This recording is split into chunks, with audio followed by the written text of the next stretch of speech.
ఉండి అందరం కూడా దాని ద్వారా ఎన్నుకుని సభలకు వచ్చారు అధ్యక్ష.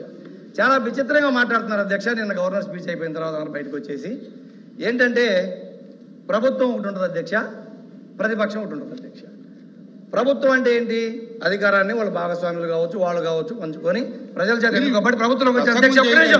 ఒక్క నిమిషం ఎన్నుకోబడి వచ్చారు. ప్రతిపక్షం అంటే ఏంటి అధ్యక్ష?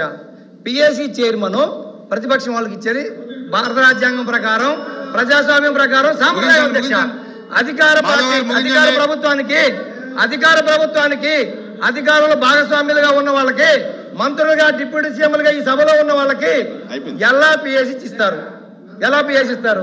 ప్రతిపక్షం ఏది అధ్యక్ష? లేదనుకోండి వాళ్ళే ప్రతిపక్షం రావాలనుకుంటే చెప్తారు అధ్యక్ష. ఇప్పుడు మన సభ్యులు మాట్లాడినప్పుడు ప్రతిపక్ష హోదా గురించి మాట్లాడారు అధ్యక్ష. ఎందుకు ఈ సభలో మాట్లాడుతున్నానంటే ఆయన ఈ సభలో ఎత్తారు కాబట్టి విషయం చెప్పాలి అధ్యక్ష. ప్రతిపక్ష హోదా రావటానికి వాళ్ళకున్న సభ్యులు సరిపోతారని వాళ్ళకు వచ్చిన రూల్ బుక్ లో ఎక్కడైనా అధ్యక్ష. అధ్యక్ష చెప్పాలి. గురించి ప్రతిపక్షం గురించి అంత గట్టిగా మాట్లాడుతూ నిన్న గవర్నర్ గారి ప్రసంగంలో తమరు ఉన్నారు అధ్యక్ష. గవర్నర్ గారి ప్రసంగంలో తమరు ఉన్నారు. ఒక పక్క మీరు, ఒక పక్క స్పీకర్ గారు, ఒక పక్క గవర్నర్ గారు మాట్లాడుతున్న సందర్భంలో ప్రతిపక్ష హోదా కావాలి అని చెప్పి అడగడం అన్నది ఎంతవరకు సభ్యత అధ్యక్ష? వీళ్ళ సభ్యత సంస్కారాల గురించి మాట్లాడారు.